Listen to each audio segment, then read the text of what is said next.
The event has not started yet in 1 minute. Yeah, mine's not started yet either, Lindsay.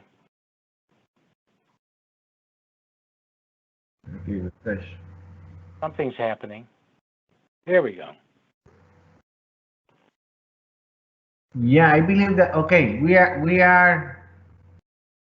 Welcome everybody to this event, the second International Summit in Supply Chain Management.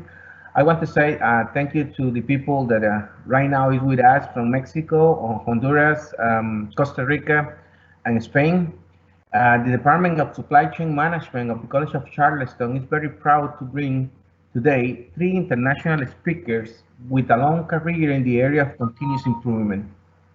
As everybody knows here, continuous improvement is an organized approach to identifying opportunities for improvement that can help organizations to meet goals for increasing profits, reducing costs, and accelerating innovation. We will see today three different approaches from three experts. And as William Deming said long time ago, the greatest waste in America is failure to use the ability of people. Today we have the a great opportunity to hear three experts. Uh, I need a lot of time in order to present all of them because their curriculum is huge. I'm gonna do this. This is the methodology that we will use today. Uh, First, we will have every single speaker, and at the end of the last presenter, we will have between 10 and 15 minutes for questions. Okay. If you want to send me a question by using the chat, you can do it. Okay, let's start with Anna Bailey. Anna Maria Bailey is the Director of Training and Education for LeanCor Supply Chain Group, a strategic supply chain partner that provides third-party logistics, supply chain consulting, and corporate training programs. Anna and her team design and facilitate both virtual and classroom training to organizations worldwide looking to transform the culture to one of operational excellence and continuous improvement. With her background in psychology, it's interesting. Well, I remember to my students in Lean Six Sigma, I explained that Anna is her career is in psychology, but she is the number one in the area of Lean. Anna has passion for developing people and transforming cultures. Anna, welcome and thank you so much for accepting our invitation. Uh, the second presenter gonna be Edwin Garro. Edwin Garro is a chairman and president of PXS Performance Excellence Solutions, an organizational excellence training and consultant firm in San Jose, Costa Rica. Edwin has over 27 years of experience working with major local and multinational companies in North and Central America in the areas of Lean, Six Sigma, continuous improvement, and innovation.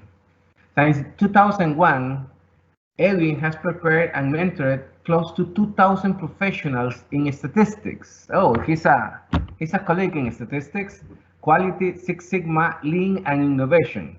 As an ASQ fellow, Edwin currently holds 7 ASQ certifications, and he is also a certified trainer in lateral thinking, Six Thinking Hats. Edwin, we will talk today about Six Sigma. The last presenter will be Dr. Glenn Mazur. Dr. Mazur is an international authority on QFD. We talk about Glenn Mazur a lot. About all of these three people is very familiar for all of you because we talk during our Lean and Six Sigma class. We talk when we are talking about Lean, Anna. When we are talking about Six Sigma, um, uh, Edwin Garro. When we are talking about continuous improvement, Glenn Mazur. Glenn Mazur is an international authority in QFD and leading Kansei trainer in the US. He is the executive director of the QF Institute and International Council for QFD, president of the Japan Business Consultant. He was a professor in quality management in the University of Michigan in the School of Engineering for 10 years. International speaker in a lot of quality conference, more than 100 papers in the area of QFD and quality methodologies. He trained a lot of people in the area, in the QFD green belts. I was one of his students, and QFD black belts worldwide since 2000. Glenn is a senior member of ASQ, American Society for Quality. As you see, guys, we have three spectacular presenters. And let's start with Anna. Anna, welcome. Thank you, Marvin. So just thank you so much for that introduction. I feel honored, and especially just being here with Edwin and with Glenn. It's wonderful to present with you as well. So let me just put my PowerPoint here. Let's see, that I will present with you today.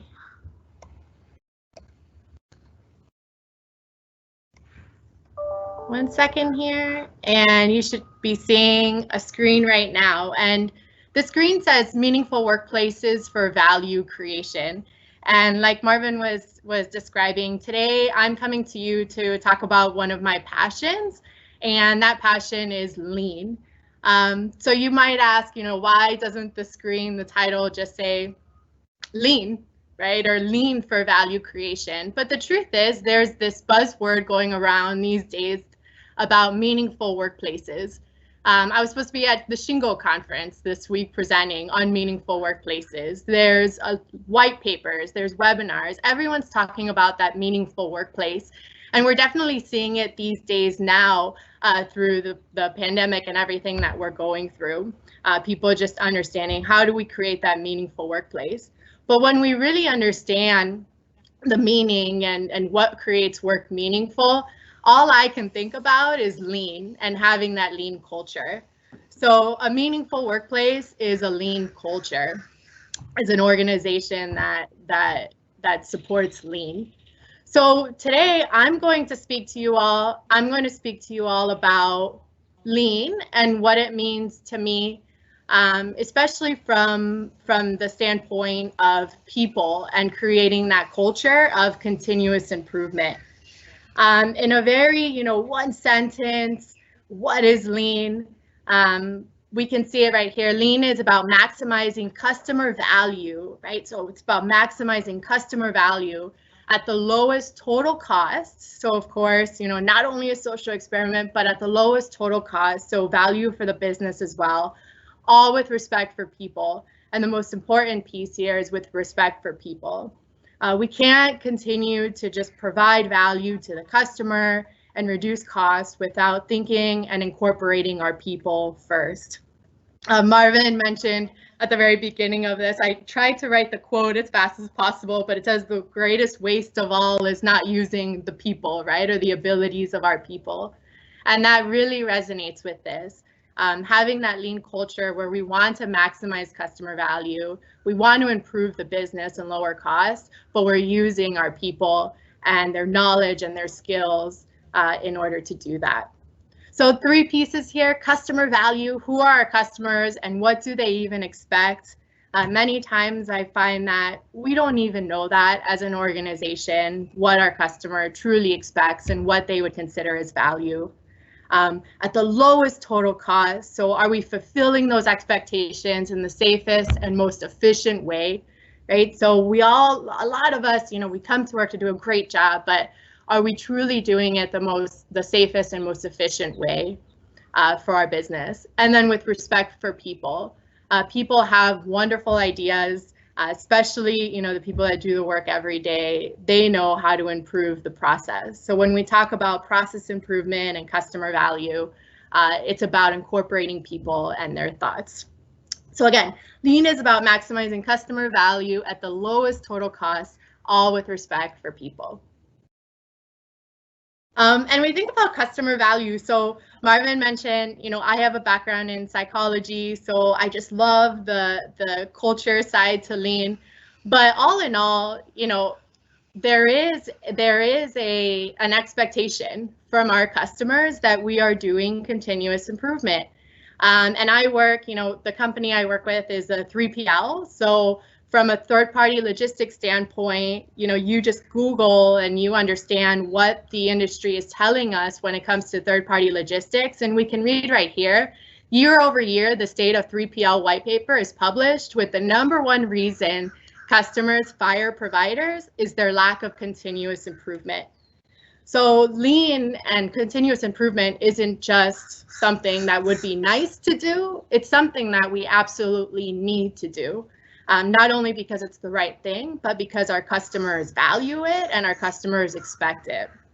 Okay, so they expect that we are providing new and innovative ways in logistics, yet not all of us are doing it still to this day.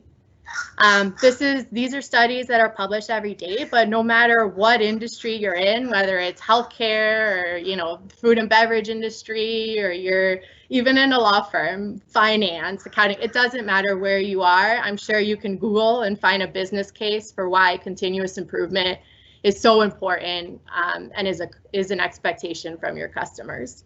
Try it out.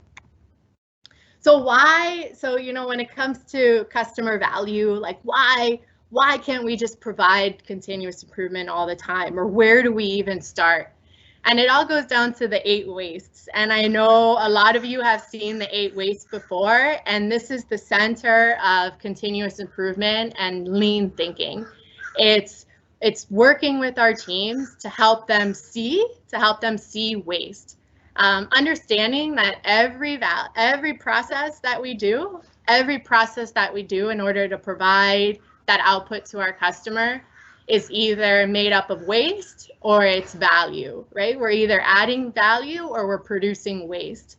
And the 8 wastes, just a little trick, it spells downtime.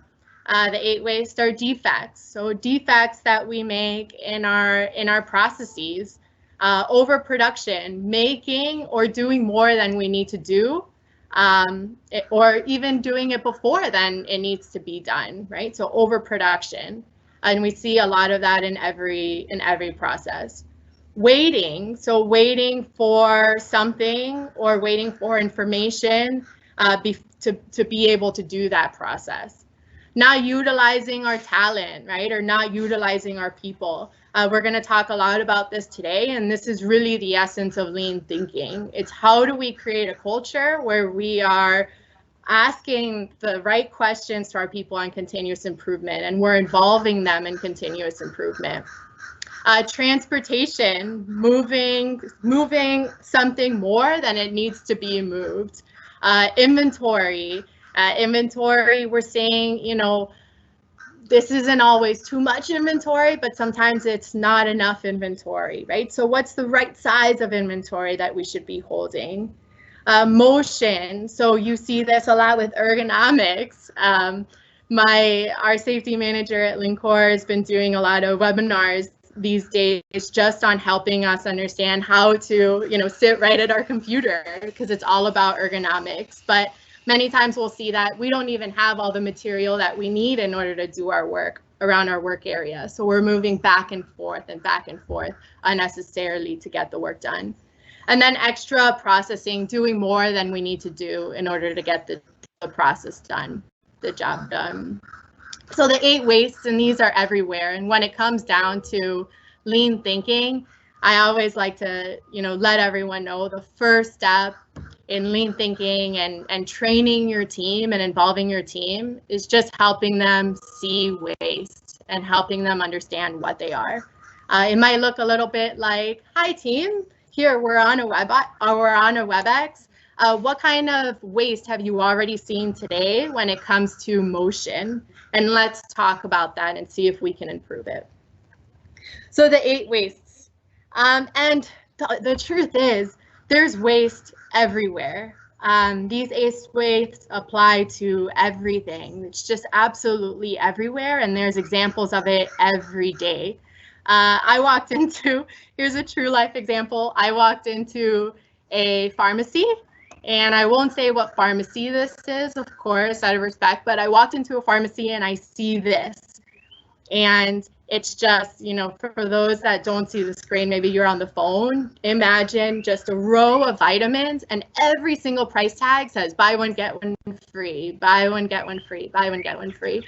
And this is absolutely an example of waste, but you also have to think about our definition of lean and the very last part that says respect for people.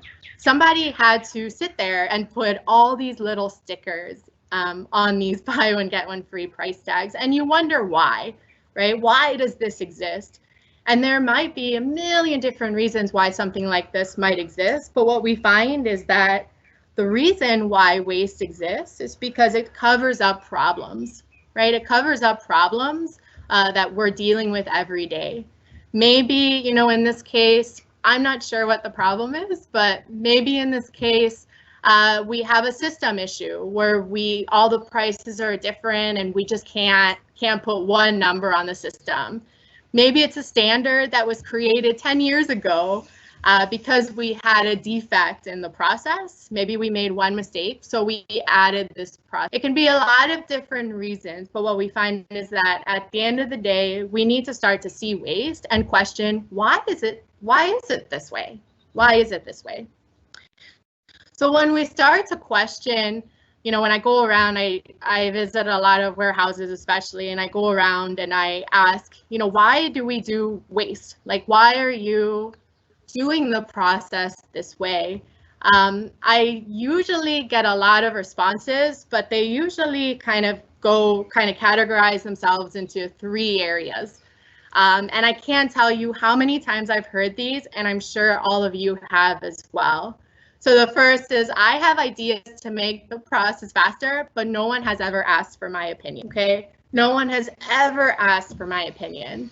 Or I don't want to speak up about mistakes that have been made because I'm afraid that I'll get in trouble, right? So we never understand how to make that process better to stop defects. Or, the most popular one, we've just always done it that way. It's just always been done this way. So why would we change it now? Okay.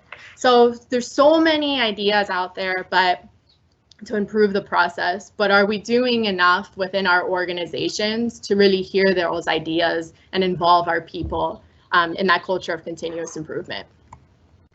So it's all about lean culture. And my favorite saying up here, the people who do the work are the ones who know how to do it better. I don't know that anyone would argue against this, but I'll advocate for this forever. It's absolutely true. The people who do the work are the ones who know how to do it better. So how do we create that lean culture where we have a culture of relentless continuous improvement, how we would say at LeanCor? So some characteristics that you would see, if you kind of walked into an organization or an office that truly has that lean culture, what would you see? What would be those characteristics?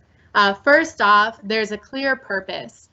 And studies, tons of studies show that people find meaning in their work when they are connected to a purpose. They understand the goals and they feel connected to the mission of the company, and they're given the tools to get to that purpose. They're involved in getting to that purpose. So the first thing that I like to call out is a clear and visible mission or purpose and goals, right? Like, what's the plan for the day? What are the goals and how are we going to get there? The second absolutely is safety. So lean doesn't compete with safety programs, quality programs, productivity programs. It doesn't compete with any of that. It just creates a culture to support our KPIs and our safety, quality, and productivity initiatives. So it's a safe and organized workplace is absolutely in the forefront of a lean culture. What we like to call the score of the game. So imagine if you go to an American football or football, European football. Imagine if you go to a game, right? Whatever that game is, let's just imagine, no one's going to them now. But imagine if you go to a game and there's no scoreboard. You have no idea who's winning or who's losing, and you don't know the score. I'm sure you would be pretty angry about that. But our teams feel the same way. Why is it that some of our teams don't understand the plan and how we're actually doing? And that's what we call the score of the game. What's the plan and what's the actual, so we can help our teams close those gaps. Okay, so the score of the game is visual, and we all understand what it means. Process discipline. So we are tough on the process. Process discipline in the form of standardization. Right, so standardization, reflection. Some of you may be familiar with PDCA. So plan, do, check, act. Right, so reflection. What happened and how do we make it better? Or what happened and how do we make sure that we get it right next time? And then, of course, problem solving, right? So problem solving, not just raising waste, but truly understanding problems at the root cause. We're hard on the process, not the people. So you wouldn't see that finger pointing on who did this or who made that mistake, but it's really, why did the process allow a mistake to become a defect? Or why weren't we able to complete this process for the customer? And then finally, leaders supporting teams where the work is being done. Okay, so I hope what you notice in the slide from these characteristics is that there's not many tools on here. And many times, and this is why I wanted to talk about the meaningful workplace, many times when we think of lean, we may just go directly to the tools. 5S, standard work, visual management, process mapping, fishbone diet. We may just go directly to the tools, but that's not what it's about. The tools are absolutely helpful and they support us in our operations, but lean is about having a principle-based culture where we have a clear purpose, our team is involved in safe and organized workplaces, we can see plan versus actual, we're problem solving because we can see, and our leaders are supporting the team. An example of this, so this is my second home. I live in Orlando, but this is my second home, LeanCor, the LeanCor head office in Florence, Kentucky. And this is what we call our control tower. So we are managing transportation for customers, and you can see right away an example where we have visibility to what is happening, what the plan is, and what is actually happening. So there's everything from shipment visibility, threats that we have in the process that we've designed, what we're covering, right, our load coverage, even standard work. So measuring what has to happen from every team member and every team, and making that visible. Why? Not so we can, say, hey, you're too slow. Absolutely not. But really so that when we see that our team members are behind, we as leaders can go and support them. At the end of the day, what we're trying to do is, as a team, deliver value to the customer and do it right. Okay, so even standard work being visible, and then our daily metrics. So really, as it says here, leveraging people, process, and technology to drive real-time visibility and collaboration, not just in this office, but network-wide, which then again delivers higher value to our customers. And I know you can't see, I wish you can kind of see the team here, but the team really, even getting together and understanding what's our plan, what's our actual, and really creating these visible work areas and the stability in our processes just leads us to ask questions. And it takes us back to those 8 wastes. It leads us to ask questions about, why didn't we hit our plan? What help do you need? What waste was in the process? How do we make it better? Or what problems did we have? And how do we improve those? How do we improve the process? So creating these environments where we are kind of laying the environment and design and creating that environment for conversations and collaboration and problem solving. Even today, just a little kind of funny slide here, even today, teams everywhere with WebEx and Microsoft Teams like we're doing right now, same thing, right? Like we're getting together, but as long as we are creating those environments, it doesn't need to be in person, like I showed you here before. It doesn't always need to be in person like this, but even at your own homes today, you can be having those conversations in platforms just like this, where you're talking about plan, actual, and how do we make the process better. So continuous improvement can actually happen absolutely anywhere. And my very last slide, thank you so much for letting me speak to you, but I'm going to leave you with this very last slide, and I'll tell you a story about it. So when we first started talking about meaningful workplace, we sent a survey out to a lot of people, including our own team, and we asked, what creates meaning in your work? And it was a lot of the things I've already mentioned: purpose, being able to add value, being able to use my knowledge, being able to improve. But these are some of my favorites that really stood out to me. So, I find meaning in my work by understanding how my work affects the overall business strategy and the customer. I want to be innovative and have the freedom to improve my work, even if it takes me out of my comfort zone. A lot of people aren't comfortable with change, and we're advocating that we should improve and change processes. So understanding respect for people, that sometimes this is out of comfort zone. Being engaged, self-development opportunities, and respect. And my favorite at the end of the day, it's important to me to know that I added value to someone else's life that day. So I leave you just, with a message: Lean isn't about tools, although tools are very helpful in creating these environments. Lean is about culture, and it's about people. And at the end of the day, people want to be part of a lean culture. It's inside all of us, and everyone wants a word. And again, at the end of the day, the best people who know how to improve the process are those that do the work. Thank you.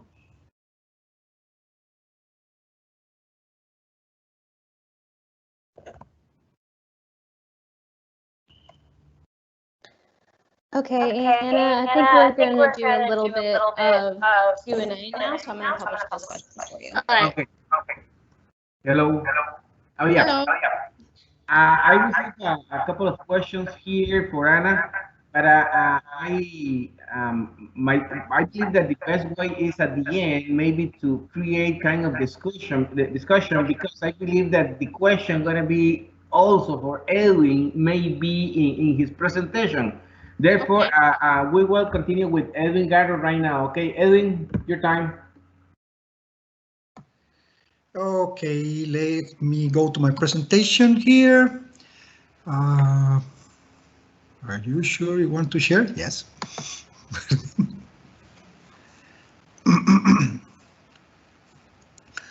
Okay, here it is.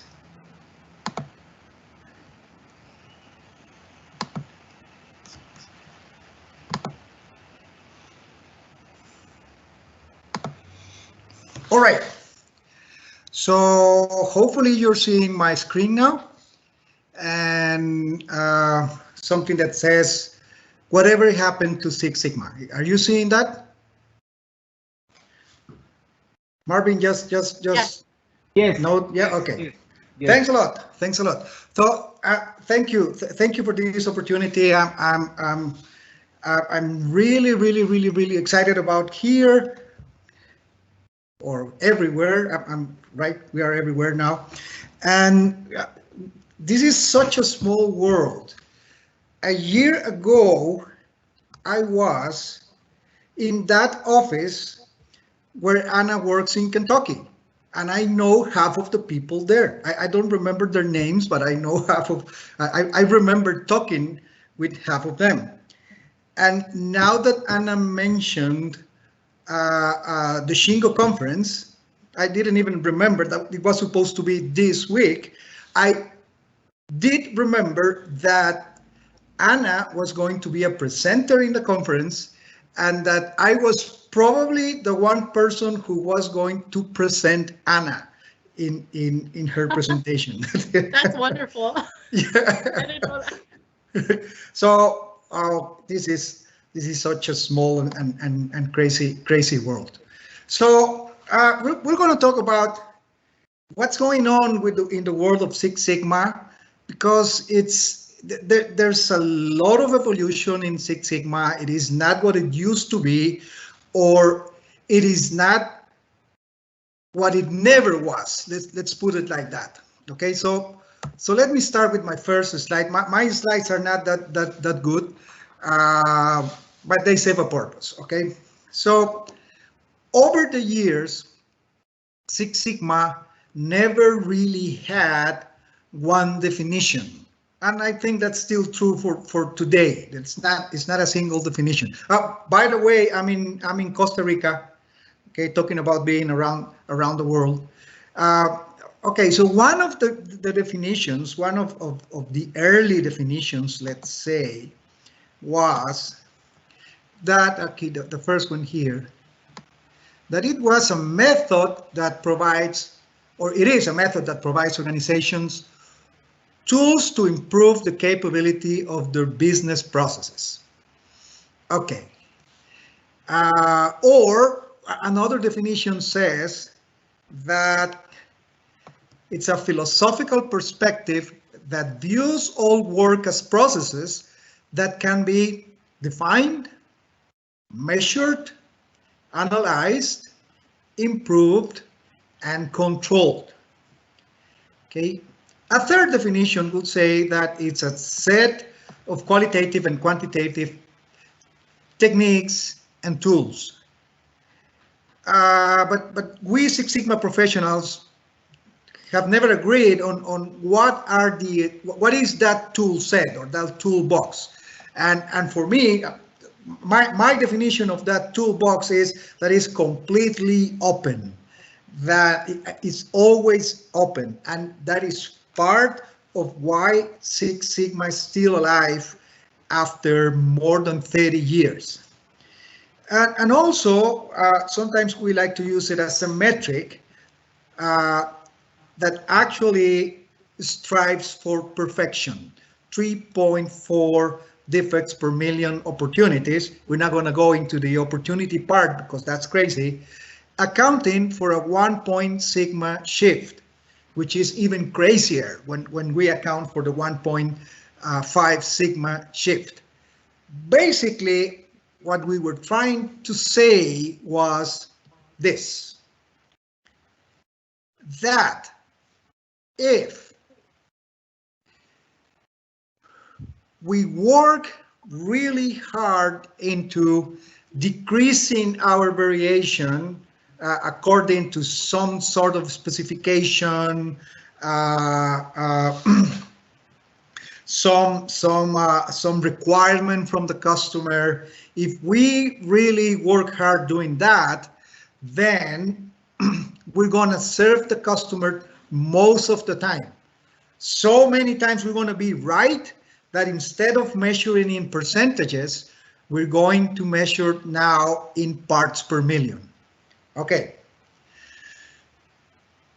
Many years ago, Six Sigma was considered something like a strategy or strategic advantage or way to doing business. And the reason why that happened was because very specific companies that were successful because of the cultures, and this is something that Anna mentioned, they were never successful because of Six Sigma. They were successful because they had the right culture. And one of those companies was GE, General Electric, under the guidance of the great Jack Welch, who embraced Six Sigma as something every single person in GE had to practice, and to a point, to a purpose. There were other companies that were really successful with Six Sigma, and again, even today, we can't say that those companies were successful because of Six Sigma, or that they stopped being successful because of Six Sigma. So to this point, to this part of the presentation, all we wanted to do was to study variation making as narrow as possible so we can always serve our customer. End of the story. Okay.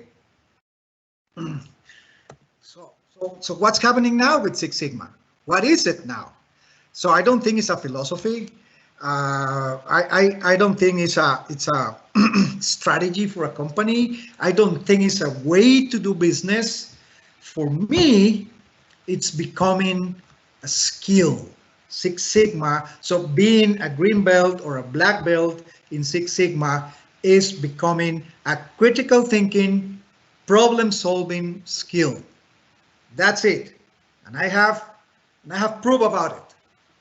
And I have crazy proof about it. Let me show you this, because this is what we now call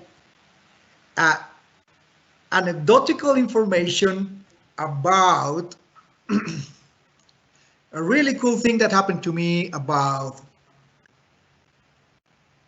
7 weeks ago.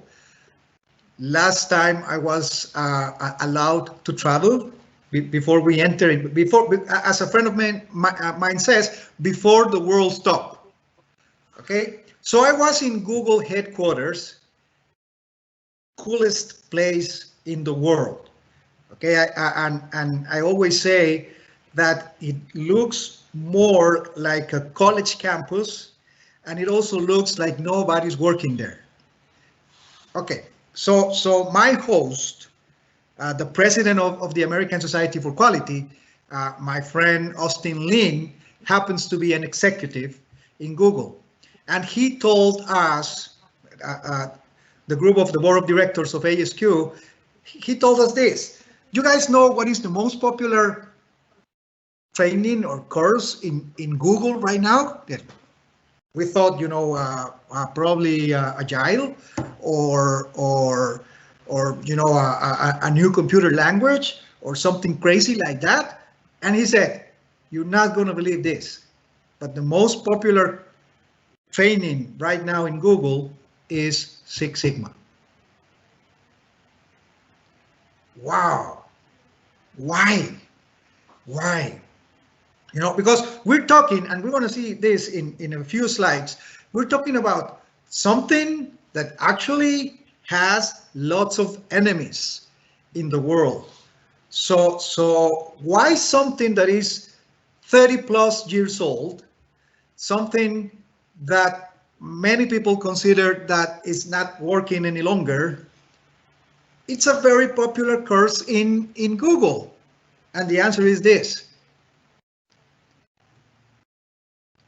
People there, Googlers, as they are called, Googlers needed a way to solve problems. So one employee took a Six Sigma course and he was able to solve the problem, whatever problem he or she had. Okay, so he told someone else, you know what, you want to get skillful in solving problems? Go and take one of these Six Sigma courses. Okay, and just like that, it became very popular in Google right now. Could disappear tomorrow. It doesn't matter. That is not the point. The point is that it's helping people develop a skill. That's the whole point of Six Sigma now. And my proof now is that in Google, put it like this. No one cares about this kind of names in Google. So whether it's Six Sigma or Agile or even Lean, although I share my passion and love for Lean with Anna and Dr. Yi. I only call Marvin Dr. Yi when I'm in these interactions with the university. Okay, and Dr. Mazur, I know we all love this. We all love Lean, Kaizen, and all these things. Okay, so what I'm saying here is that a company like Google couldn't care less about the name. It's good for them because it's helping them getting somewhere, and in this case, solving problems. Okay, so now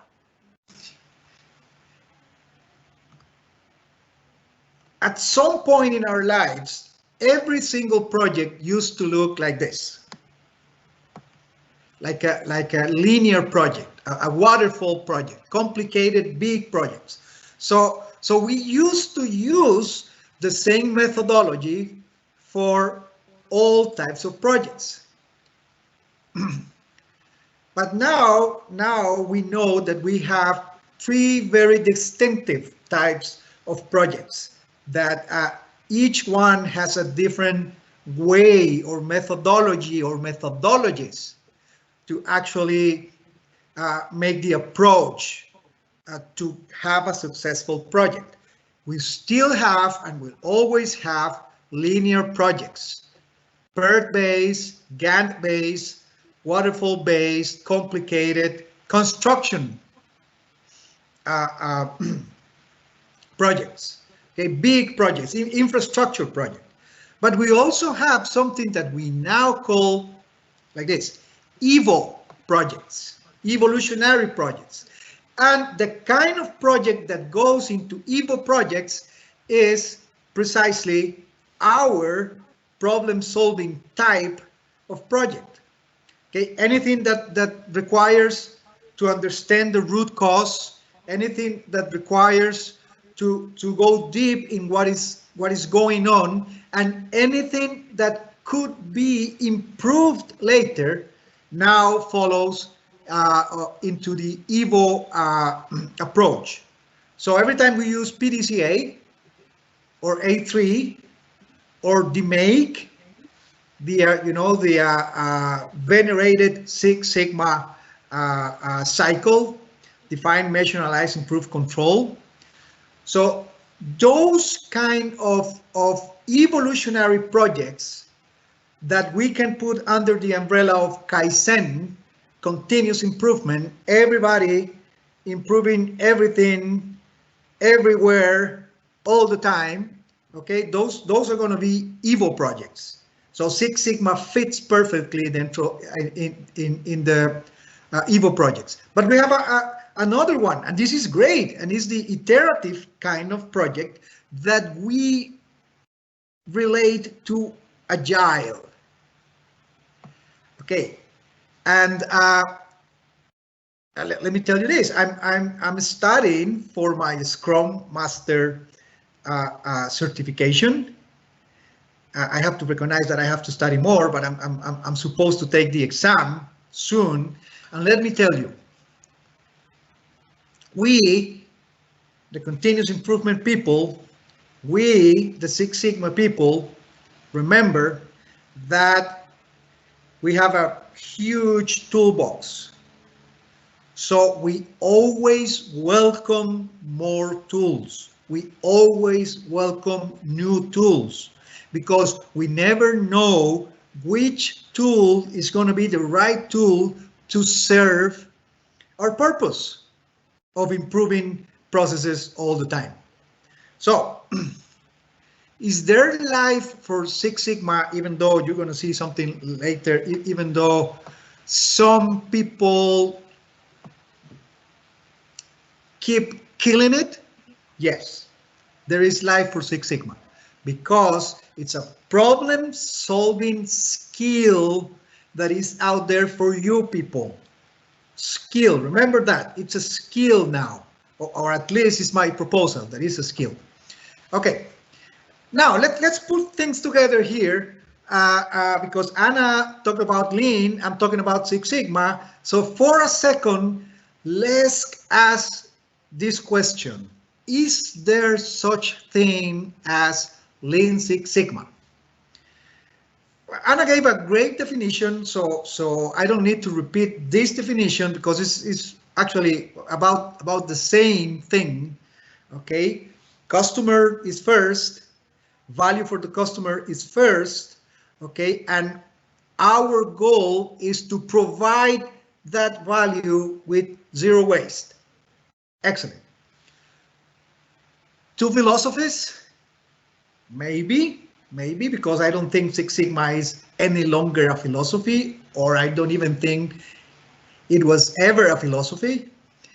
Okay, but two ways of doing things with the same purpose and with some tools in common. Now, to use an American Society for Quality term, both bodies of knowledge are so big now, are so well established now, the Lean body of knowledge and the Six Sigma body of knowledge, that we have to be careful about calling somebody a Lean Six Sigma professional or expert. And the reason I'm saying this is because, yes, we can actually be, we can actually master both, but believe me, each one takes years. Anna said something that is something that we have to discover. And there's a moment in our lives when we discover that Lean is not about tools, that Lean is about principles. It's about culture. It's about the big picture in a company. And believe me, it takes years. It takes years to actually discover that, because you have to discover it yourself, and suddenly it makes sense. So what I want to say is that do not believe in programs that tell you that they are going to make you Lean Six Sigma experts in 4 months. You can have a Lean Six Sigma introduction, start your journey as a Lean Six Sigma professional in 4 months. Why not? Okay, but it's gonna take years and years and years to actually master both, again, bodies of knowledge. Okay, so if that is the case, why Six Sigma in particular has so many enemies? I can easily find enemies for Lean and enemies for Six Sigma, enemies like that, which actually makes no sense because neither Lean nor Six Sigma are alive. They are just models we use to try to better serve our customers.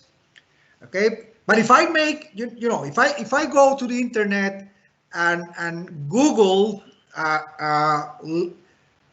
Lean Six Sigma or Lean and Six Sigma, I'm gonna find tons of academic papers dismissing that there's no evidence that this works, just like that there's no evidence that either Lean or Six Sigma work. Great. I've never found an actual Lean or Six Sigma real practitioner making one of this research. It is always a very academic person who at the end wants to demonstrate from the beginning that these things don't work. Now, again, many times we justify Sigma in a distant past. Okay, so because in the 1990s, General Electric had a lot of success with Six Sigma, or in the late 1980s, Motorola had a lot of success with Six Sigma. So that is not a way to justify something in the year 2020. Okay, and how about the justification of Lean? It's just as confusing, because it's become something like, when I grow up, I want to be Toyota. And Anna knows about this because we encounter this all the time. So if I start practicing Lean, am I going to be as good as Toyota? No. If you start practicing Lean, you're going to start a journey, the continuous improvement journey, and it's going to take your whole life, because remember, we are in the business of continuous improvement. We are in the business of Kaizen, meaning we'll never get to perfection. We'll never get to a state when we are comfortable about it.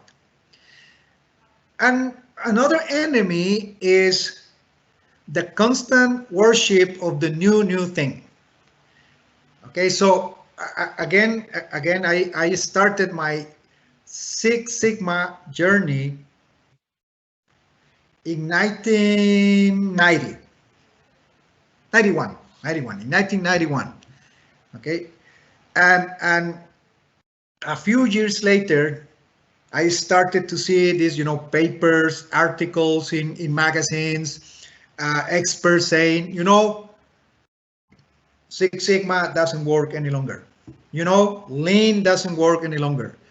Because the new thing is this, and the new thing is that, and the new thing is that. And we are still there. We are still hearing, Lean is not going to work anymore for you because we are agile now. Lean Six Sigma is not going to work for you. It's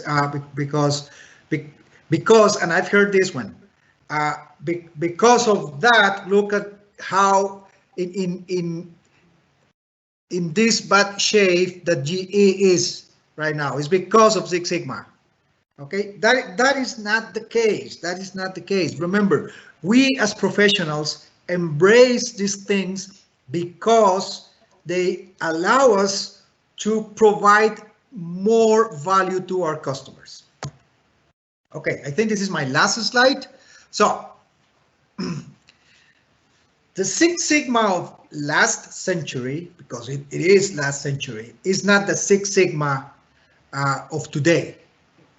Back then, people would call it, would call it a philosophy, would call it a way to do in business, a strategy, but not any longer.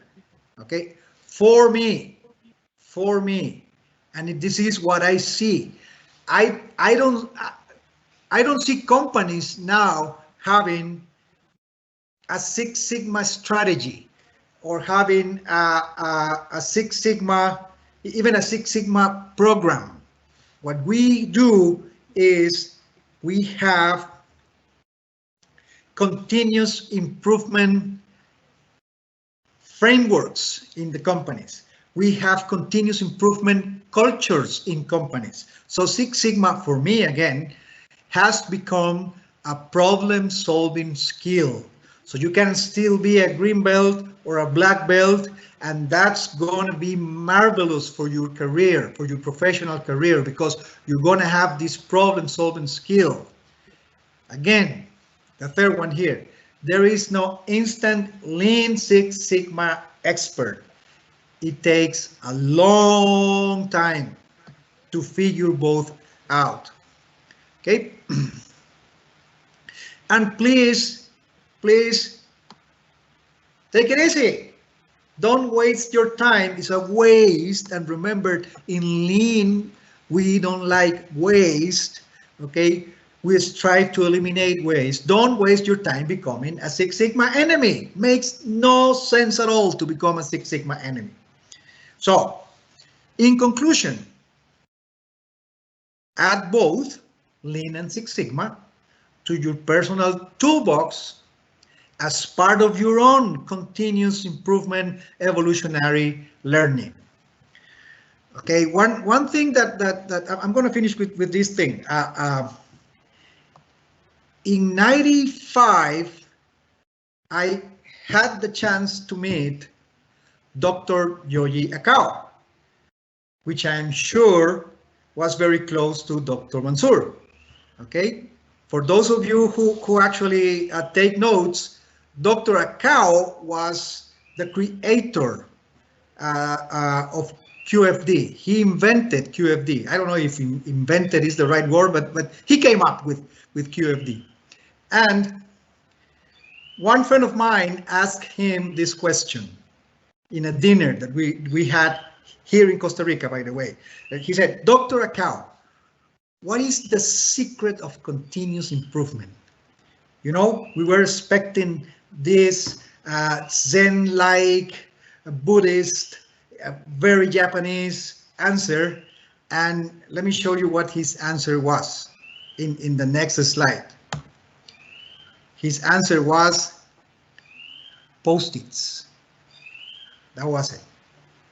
What is the secret of continuous improvement? And he said, Post-its. And you know what? I do agree with him now. Okay, because we can do all sorts of things for our customers just using Post-its.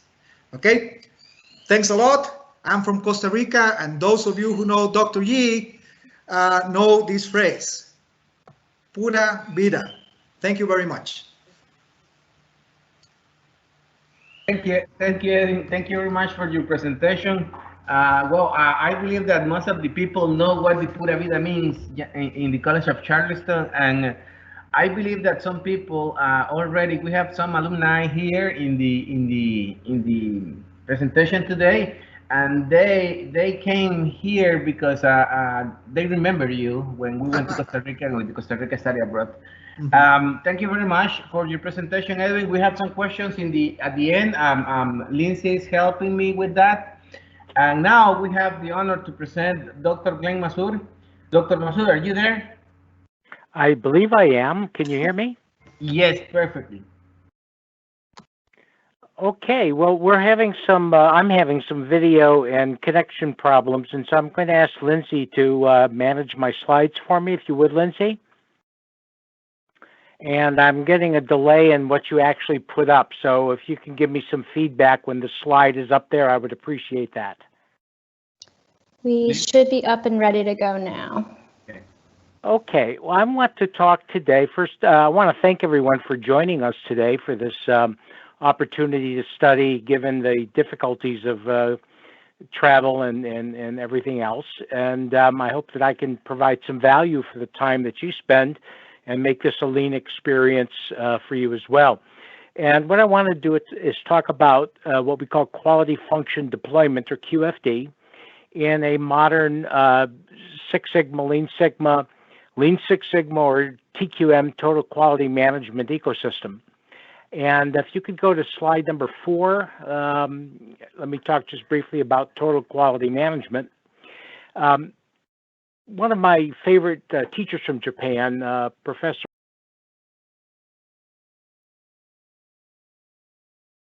total organization using quality thinking and methods to manage.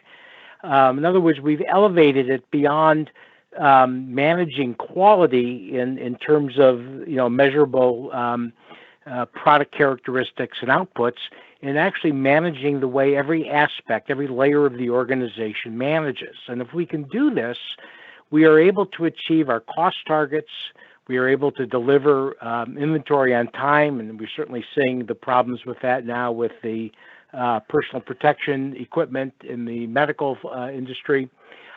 With that, we win a good reputation for the company, our sales grow, our profits come in, and of course, from a staff point of view, we get pay and bonuses and retirement and all the good things that come with a good job.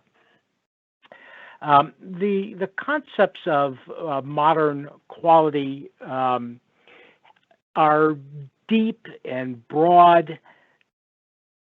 We often use a pyramid to describe the 3 axes of a good quality system, and they are daily management, policy management, and cross-functional management.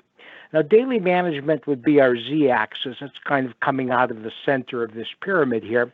And those are the things that we do in a work group. Those are the quality activities often associated with Six Sigma and with continuous improvement. We're a smaller group of associates are working together to solve problems, reduce waste, and to create a more efficient operation.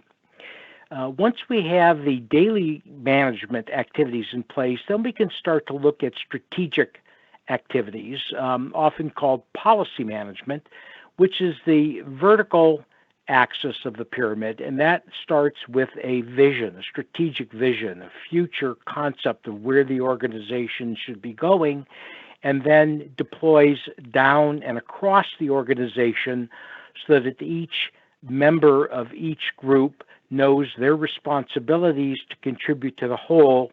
And when everyone achieves their goals, it adds up to the goals of the organization. And this is how, as Anna put, people can begin to tie, how does my daily activity work towards the best interest of my company? How are we integrated together? The third axis, the horizontal axis called cross-functional management, is the one that veers and begins outside the organization with the customer and competition, moves through the functional silos of the organization, and then out the organization with goods and services that go into the market and generate the business. And this is the most difficult of the three, not only because it has the internal activities interfacing with external customers and markets and competition, but because it crosses the functional silos, the protected territories of marketing and sales and engineering and R&D and manufacturing and production and supply chain and quality assurance and commercialization and support, all the different functional silos that often tend to protect their boundaries must be crossed in order to serve the customer. And in order to do this, we have to start thinking, when do we do this very powerful cross-functional management? When is it most critical? And the most critical time is when we are creating new products. And so QFD is the methodology, the quality methodology that gets applied to new product development. Now, how does new product development differ from our other quality activities? The typical quality approach that we have in Six Sigma and in Lean is to eliminate negatives, eliminate waste, eliminate problems, problem solving. And the goal, we used to call this in Japanese zero defect. We want to get to zero defect. And it begs to ask the question, does nothing wrong mean that anything is right? And in QFD, we get to tackle that problem because in the problem-solving mode, what we are addressing are the problems that we have today. And in solving those problems, we want to eliminate all of them. When we are creating new products, goods and services, we have a chance to change that which we make and sell and enhance not only no problem, but to achieve positive quality or positive value. Let me move to the next slide, number 7, please. And in order to do that, we have to change our perspective on how we think of things. So in the Lean and in the Six Sigma world, we're really in a problem-solving mode. We're reacting to negative quality. We're reacting to problems, to complaints. We focus internally on our processes. We have clear understanding of those processes. We gain clear understanding. We know what we need to change. We may not know how yet, but we know what we need to change. And we can continuously adjust and improve in a Kaizen mode and get better and better. And our goal is to affect cost. We want to drive down waste. We want to drive down what's called muda. We want to drive down scrap. We want to improve throughput. We are looking at our cost profile. And to do this, we have a quantitative set of tools that we can apply to the processes that we use today because the processes are in existence. But when we go into new product development, the processes don't exist yet. We don't have that kind of information yet. And so in QFD is where we work on design for the future. And we can begin to look proactively at what are the positive qualities that we need in order to satisfy customers and beat the competition. And so that brings in a customer focus rather than an internal focus.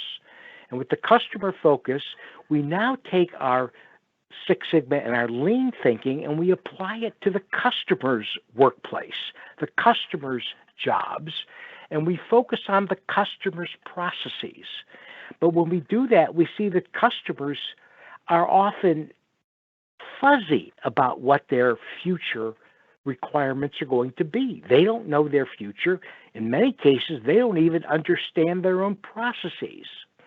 And when we have to change and improve, we've got to get it right the first time, because if we make mistakes, customers are going to start looking for an alternative and we might lose them. The new product development mode affects revenue, sales. And so we often ask the companies, which is more important, drive down cost or grow revenue? Now, of course, they're both important, but with driving down cost, what's the best you get? Zero cost. With revenue, what's the best you can get? There's no limit. And so really, from a business perspective, enhancing revenue is the big driver that keeps the business successful. The problem is that when we get into the customer's world and the future of the customer's world, those requirements are not yet in existence. They are not quantifiable. We're not making them. They may not be making them. And so we're often dealing with qualitative terminology, very fuzzy words, and we have a different set of tools that we call the qualitative management and planning tools. Slide number 8, please. And in slide 8, this is an example of both the traditional continuous improvement tools that we use in Lean and Six Sigma, and the quality tools that we use, the qualitative tools, the management and planning tools we use in QFD. And as Edwin pointed out, Dr. Akau's love of Post-it notes, those are used very commonly in all of these 7 management and planning tools. I could then have you go to slide number 9, please. In applying quality thinking to new product development in the modern TQM, we hold the same truths true. We must focus with priority. We must understand cause. We must understand the situation. We have to think market in other words, the inputs coming from our customers and the marketplace, and not just product out or pushing product thinking. We follow the plan, do, check, act process. We have participation by everyone because we have to involve all the different functional silos with the common goal of satisfying the customer. Slide 10. When we talk about focus with priority, there are so many things that we could do. We don't have the resources to do them all with the perfection that we would like. And so where do we begin? What do we do first? How do we use our limited resources to get the best results for our business and for our customers? And we have tools for doing that. Slide number 11, understanding cause and effect. And so Anna and Edwin both talked about fishbone diagrams, cause and effect diagrams, and we use these in the QFD process as well. Now, there are 2 ways that we use the fishbone diagram in QFD. The first is what we call a cause to effect diagram. That's the upper diagram here. And in a cause to effect diagram, this is what we use when we're talking to customers and they're telling us what they want our product to be. They're telling us how to solve their problem in the best way they know how by telling us our product or services should have these features, these functions. And sometimes the customer is incomplete. Sometimes the customer is wrong.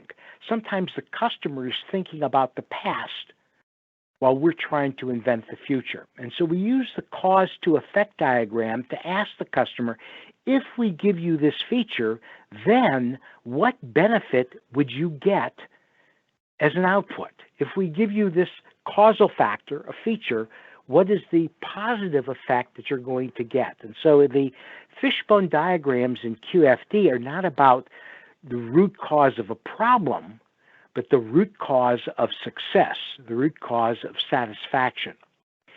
Now, once the customers give us this information and we translate with cause to effect thinking, we get a list of what we call customer needs, the actual benefits that customers are seeking. And we can have customers prioritize those. And then we take the highest priority customer need, the thing that they need most, that solves their biggest problem, that it helps them achieve their greatest opportunity, the thing that makes them look good or feel good most. And then we reverse the fishbone diagram into what we call effect to cause diagram. And we say, in order to achieve this customer need, what must our product be? What must our product do? And we begin to define the functions, the technology, the components, the build, the supply, the support, and even the retirement of that product as it gets commercialized. Slide number 12, please. Get boots on the ground facts. So we talk about facts and quality all the time. And in the Lean and in the Six Sigma world, we have an expression called go to Gemba. Gemba is a Japanese word, actually means the crime scene, the place where the truth is to be learned. And going to the Gemba in a Lean or in a Six Sigma world means going to our factory floor to observe our processes, to make them more efficient, to reduce waste and scrap. But in new product development, we're not making anything yet. We don't have a design yet. And so the concept of Gemba shifts from our workplace to our customer's workplace. We must go out into the customer's world to see their processes, to see what benefits they need so that they can be better providers to their customers. And when we do that, we start to see that our traditional marketing activities like surveys and questionnaires and things like that are insufficient. Surveys and questionnaires answer the question of confirming what we know and answering what we know we don't know, and so we ask. But the real value, the real competition, the real product differentiation comes in finding out what we do not know, the unknown unknowns. And that can only be done by going to the customer's Gemba, like a detective, to ask the questions. How do you succeed in your business, customer? How do you measure your success? And we can capture what the customer tells us using a model, using our Lean Sigma tools, such as process modeling. Slide number 13, please. I'm sorry, slide number 15, please. 13, please. Market in versus product out thinking. I'm sure you've probably seen some version of this cute little diagram here. And what we have is a customer describing what they think they want, which is a swing. Doesn't look very useful. And then each function inside of the organization interprets those customer words differently. And what the customer actually needed, we see in the lower right corner, the tire swing, the actual one that works. And so we have a problem with customers not being able to describe clearly and accurately what their future is going to look like. And then we have each functional silo in our organization misinterpreting that information, and this causes us to be very gummed up inside. Now, when we solve that, moving on to slide 14, is a plan, do, study, act type of activity. And so we go through the same types of analyses to make sure we have it right before we proceed to the next step. Slide 15. We have to recognize that to do this requires the best of our people. And we have to get the knowledge of our people put to use to solve the customer's problems. We have to improve our communication. And so the tools in QFD are designed to enhance communication, not only from the external customer and marketplace, but through and across the functional silos of the organization, who must then translate that voice of customer into specific activities that are done within their functional competence. Our goal is to take and satisfy the customer, slide 16. We need to look at our product as a component of a system owned by the customer that helps them achieve their goals, their objectives with their customers or with their life. There's a chain of internal and external customers that we must understand. We must understand our preceding processes, our own process, and the processes that follow us. Now, when I combine all this together in slide 17, what I get is what we call the modern QFD process. And this is what Professor Gonzalez talked about in the QFD Greenbelt program.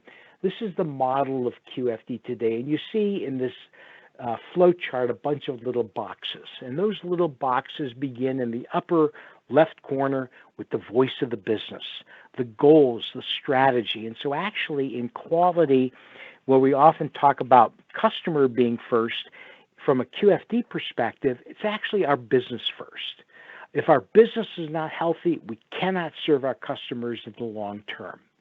And so when we talk about a QFD project, we start by saying, what is the goal? What does the business want to achieve? And then we can begin to enumerate, in order for the business to be successful, which customers must we serve first? So if one goal of the business, for example, is to grow market share, then the customers we serve first are customers that we don't own. They belong to the competition, or they don't buy at all. If the goal of our business is to grow profits, for example, it might actually be looking at the customers we serve today, because that's where the profitability enhancement is likely to come. And so once we begin to understand who the key customers are, then we can go to their Gemba. And we go to the customer's Gemba. We have two modes of activities that our tools help us do. We have a verbal analysis or semantic analysis. This is the voice of the customer. We model the customer's process. We ask them what goes well so that we can continue. We ask them what goes wrong in their process so that we can make their process stronger so they serve their customers better. And we ask their customer, what is your biggest pain point? What prevents your process from being more productive, more valuable to your customers or to your life? And we want to then observe that portion of the process with what we call a on-site analysis, this Gemba analysis of looking at their actual work. Okay? And when we do that, we start to get the voice of the customer, the situation that's going on. We get that voice. We use our fishbone diagrams to translate the voice into those customer needs.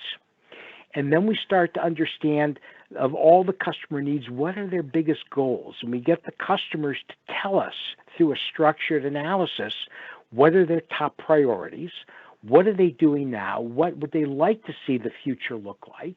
So that we can begin to define what that new product must be and must do.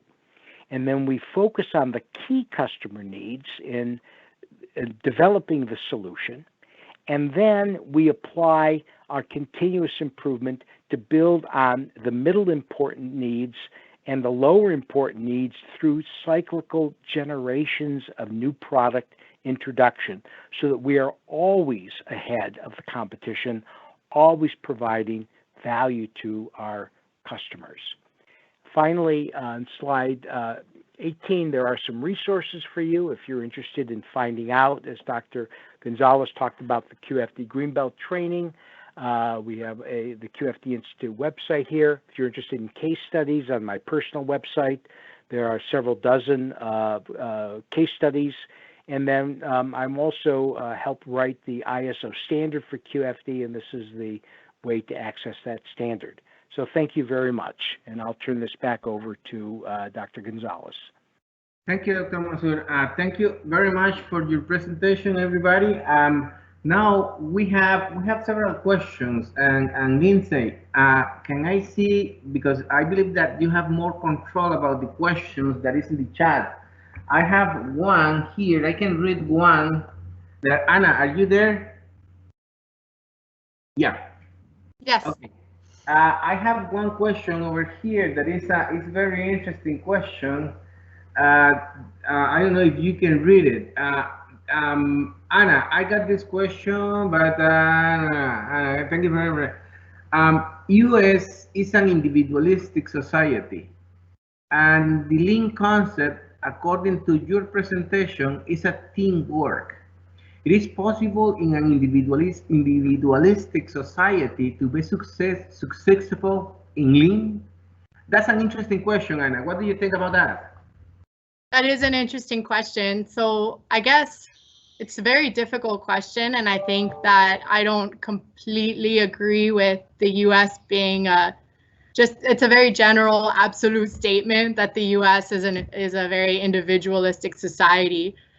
So I don't completely agree with that. I can only speak from my experience.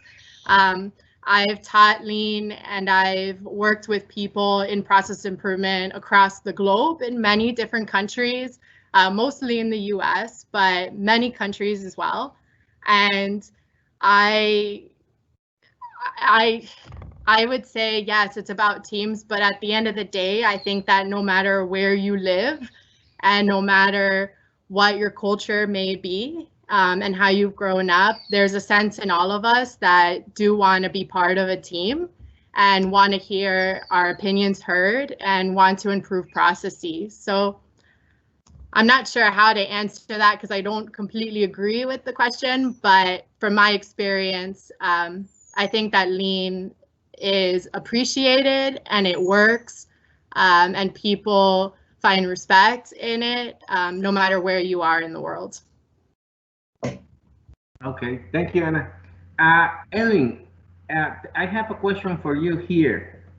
The question is, Six Sigma, according to your presentation, Six Sigma is a potential source of enemies, or they have a potential source of enemies. And the reason maybe is because it's related with the statistics, or is related with the statistical part of the professional life. What do you think about that? Is a statistic, the numerical part, or is complicated Six Sigma? Garro. I'm here. So let me turn my camera on so you can see me. Okay. Thank you for the question. And wow.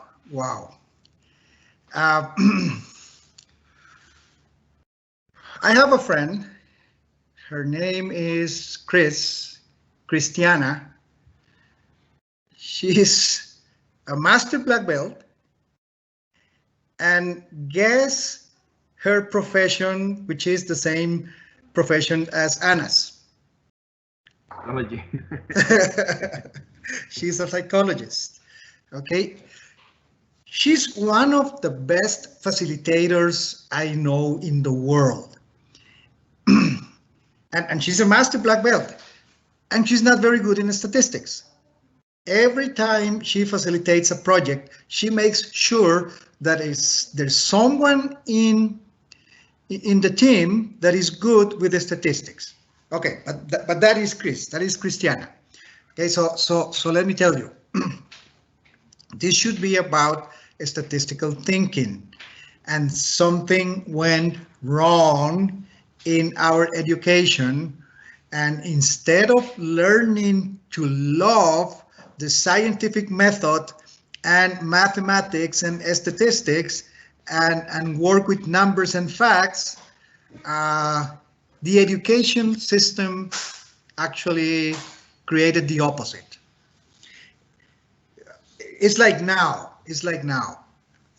We all know that this COVID-19 thing has an exponential growth, right?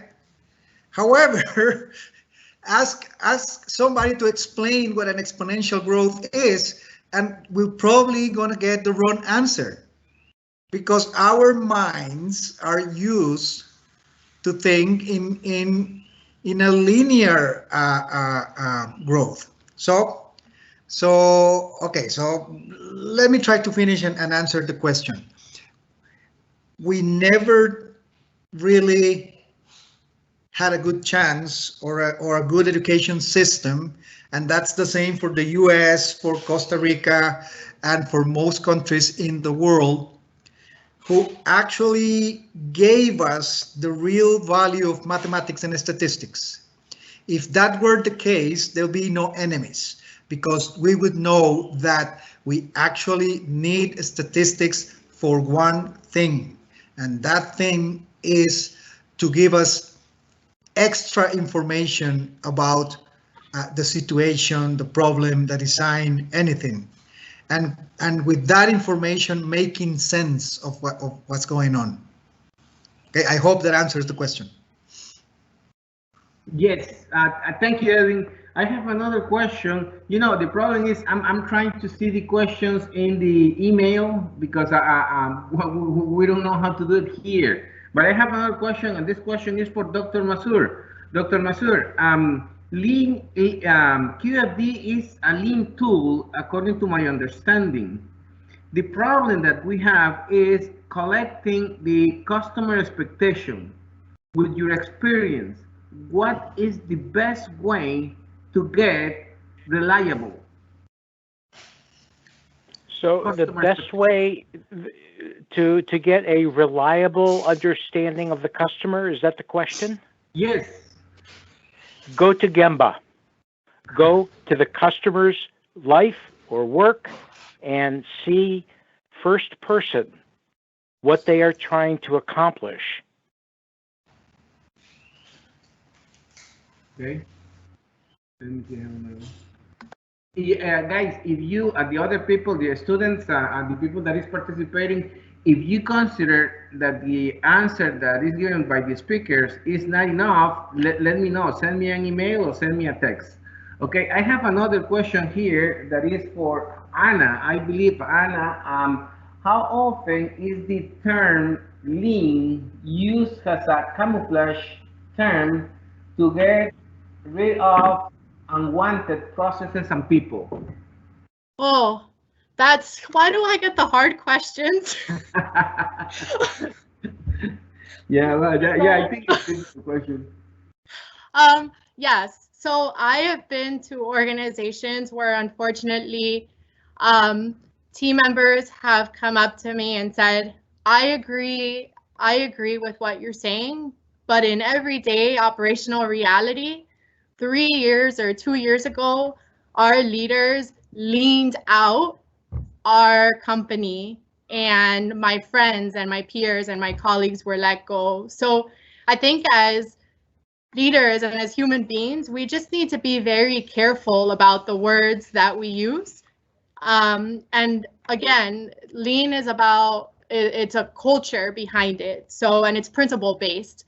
So what I see many times is companies that they've tried everything else, and now they've tried Six Sigma, they've tried everything, and now they're like, okay, let's work on people now. Okay, let's just bring in that lean thing. And that doesn't necessarily work, right? It needs to come from true purpose. And we really, you know, straight from our leaders, they need to believe that in the customer value and that we need our people to get to that customer value. So unfortunately, yes, there's people out there that believe that the word lean itself is not that great. And I've worked with companies before where we just can't use that word. So we use continuous improvement. We use whatever word. I think Edwin said it himself, you know, at the end of the day, it doesn't matter what word you're using, whether it's Lean, Six Sigma, continuous improvement, it doesn't matter as long as we're showing the right behaviors. Thank you, Anna. Yeah, you're welcome. Great. I have another one here that I believe is for Edwin. Covering 3 sigmas is to cover the majority. Why not 4 or 5 sigmas, but 6 in the chart? I'm just curious. Thank you, Chen. All right, that's a question by Chen. Okay, I'm going to need to go back to my presentation to do something. If I can find my presentation. Here it is. Okay, I'm going to go back to the figure here. Are you seeing that? Yep. Yes. Okay. All right. So I'm going to answer in 2 ways, Chen and everybody. Plus and minus 3 sigma is 99.71% of product, of services, of transactions within specs. So let's say for a moment 99%. So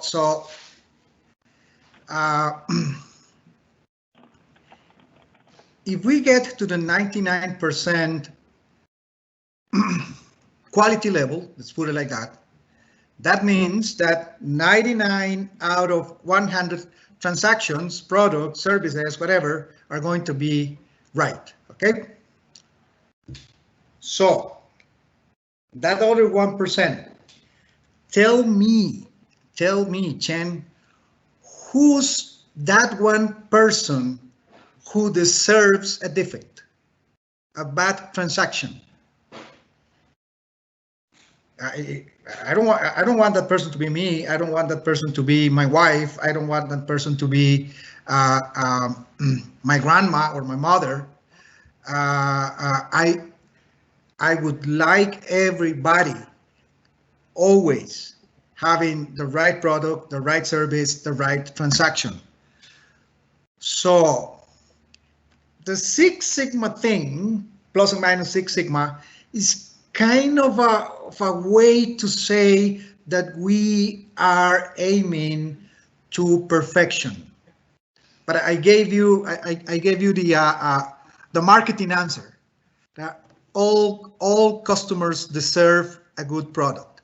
Now let me give you the statistical answer that goes with the previous question also. Okay, this is the statistical answer. Okay, this is the center. Actually, I'm drawing this with my finger, so it's not going to work. So this is the center. Okay, and again, we see that we have lots of space here between the actual process and the specs. Now, let me try to add here a 3 sigma process, plus or minus 3 sigma process. Would be something like this.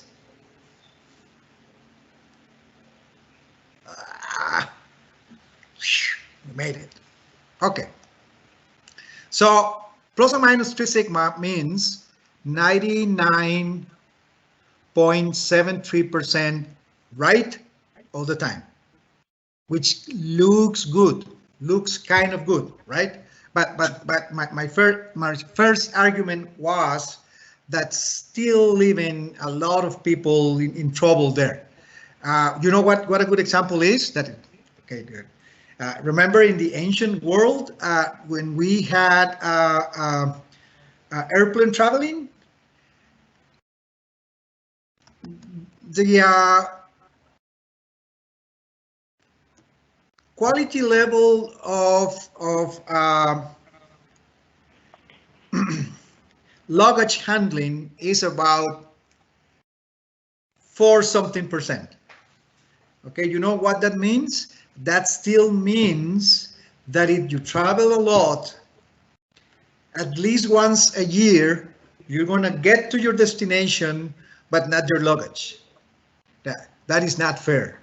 That is not fair. You know, I had a meeting in in a company in Dubai the very next day after I arrived at the Dubai airport.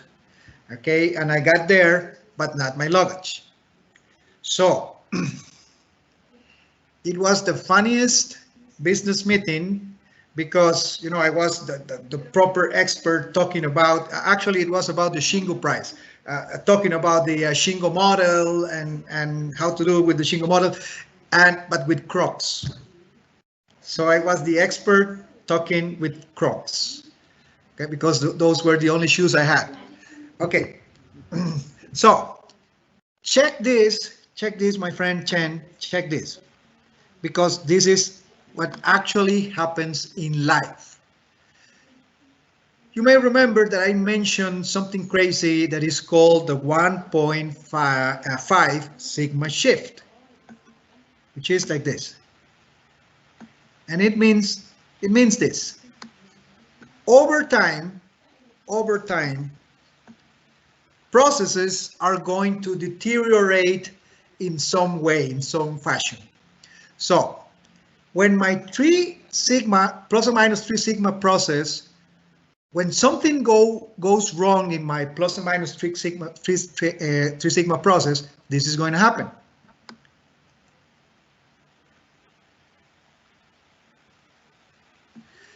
So previously, I had 99.73% of all the products right, all the transactions in time, whatever, okay? But now, look at this.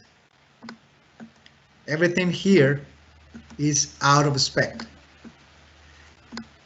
And this is still a plus or minus 3 sigma process, only that something went wrong, something happened with a material, something happened with a machine, something went wrong, and now it's a big problem.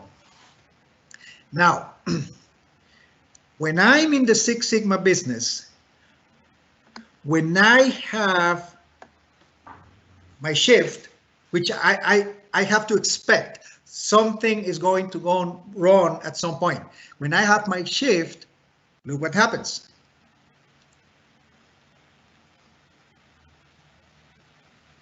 My process is still going to shift, but I'm still well within specifications.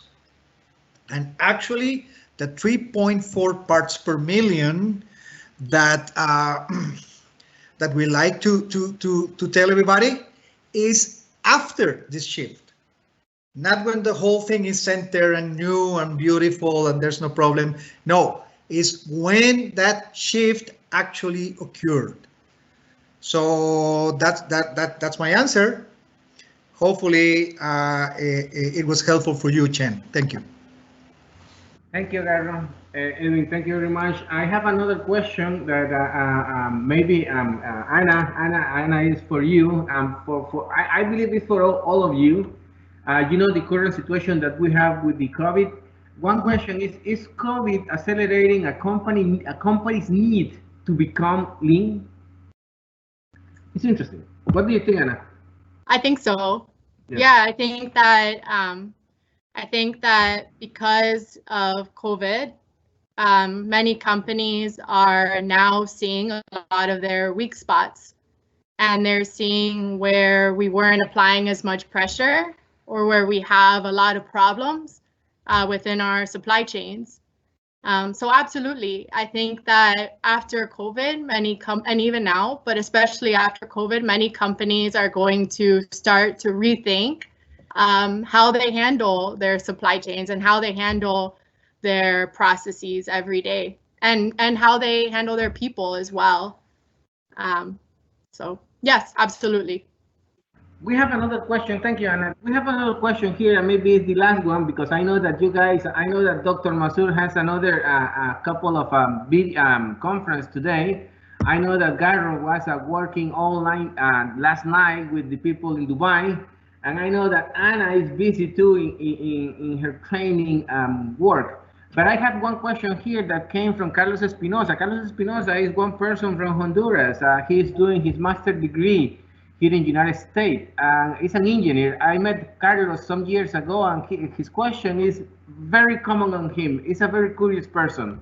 Thank you for the invitation. I have a question regarding how people can translate being busy with being productive, or having an expensive machine uptime high being the reason for overproduction. How do you go about those improvement projects when the solution is to do less runs, especially when some bonuses and goals may be linked to utilization indicators? Interesting question. I believe that involved not only Garrito, Edwin, Anna, you are again. I love that question. Many times what I see is that we as leaders are very focused on one measurement, and that's productivity. And so we make and make and make, or we're doing, because we're not all manufacturers, or we're doing the work, we're doing the service, and we're only focused on productivity, and we don't tend to focus enough on the inputs, right, or what we actually need. Dr. Mazur spoke a lot about just going to the Gemba, or going and talk to your customer and understand what exactly is that we need. From Edwin's presentation as well with Six Sigma, many times what I find is that when we want to understand by how much we need to improve, we don't even know what the expectation is, or what the plan is, or what our goal should be. So I guess, long answer short is that productivity is very output focused, and it's not the right way to measure our processes and our people. If we focus on the right things, such as engagement, quality, safety, just reducing waste, if we focus on the right things with our team, the productivity will just happen, and that's when we start to hit our goals. So it's about focusing on the right things, and I rarely see productivity as being the right thing to focus on. Let me add something here. Great answer, Anna. And let me elaborate on that, because my question to that question would be why? Yeah, why? Okay, I go to a company and they tell me we need to improve productivity, and I would ask why? Why do you need to improve productivity? Because productivity is the way to measure things. No, wait. What is the purpose of this company? Okay, that's going to give me focus, right? And remember, Grandpa Deming said constancy of purpose. Do we know our purpose in the company? There's a famous company, Autoliv. They have this big plant in Utah, and their purpose is we save lives. We save lives. And maybe you guys know what they do. They do airbags, safety equipment for cars, including airbags. So everything you see in that company answers the question, are we saving lives? So if productivity, efficiency is going to help with the answer, is going to help with the purpose, then they'll do it. But if it is quality, if it is safety, if it is engagement, it is more respect for people, humility of managers, they'll go for that. So every time you get the need for improvement, go back to ask the question, why? All right. That's great. Thank you. Thank you very much. I want to finish this event with a final, and ask you a final favor to the three speakers. As you know, most of the people that is today here are young people that they are living in a very difficult situation, or in a very different situation. I want that you send just a brief message to them, encourage them to keep working, keeping the social distance. Also, I want to say thank you very much for the group of the MBA students in the Instituto de Empresa, that they are with us right now. Thank you to the people in University Panamericana and the group of engineering that is there. Thank you to the companies that came today. We have people from MSC. We have students from the University of South Carolina, University of New Mexico State University, and we have people from a couple of students from Virginia Tech. They are, in most of the cases, young people. I want that you guys, Anna, Edwin, Dr. Mazur, send a brief message to them in these times of crisis. Anna, let's start with you. Okay, I just want to honestly say I maybe know some of you. I'm not sure who's on the call, but I just want to say that I think that you are amazing, because there's so many young people in this world today that are probably still in their pajamas somewhere and watching Netflix, and you all are on here learning, still caring about the world and self-development and just taking it in. And I want to say, keep up the good energy. This will hopefully be over soon, and along the way you would have learned a lot if you keep doing these webinars. Take advantage of it and stay healthy. Thank you, Anna. Edwin? Yes, thank you. Well, first of all, thank you to all of you for being here. You know, we kept seeing the numbers, 10 people, 12 people, 20 people. At some point, I think 50 people. I don't know what was the final number. So what I'm going to do for you is I'm going to send you to study. To study something, and it's a word in Japanese. Go find your ikigai. Okay, go find your ikigai. And ikigai is a Japanese concept that has to do with purpose. Okay, so go find your purpose in life, and then go ahead. The rest of your life, fulfill that purpose. Ikigai, remember that word. Thank you, Edwin. Dr. Mazur, are you still there? Yes, this is a paradigm shift. And when a paradigm shifts, everyone goes back to zero. That means that all of the old ideas are going to be replaced by new ideas. And the young people listening to this webinar are the new ideas. And also, to quote Charles Darwin, survival of the most adaptable. The young people have the most plasticity in their thinking and are going to be able to come through the changes in paradigm that we are experiencing, the most successful generation of the future. And I truly believe that, and I wish you well. Thank you very much. Thank you to the 85 students that came today, professionals. Thank you to Anna. Thank you to Edwin. Thank you to Glenn for came. And I hope the video gonna be available in our website. Thank you, everybody, and God bless you. Thank you. Thanks, Marvin. Bye, team. Thank you. Bye, everybody. Bye, Dr. Mazur. Bye now. Stay healthy. Yes, please.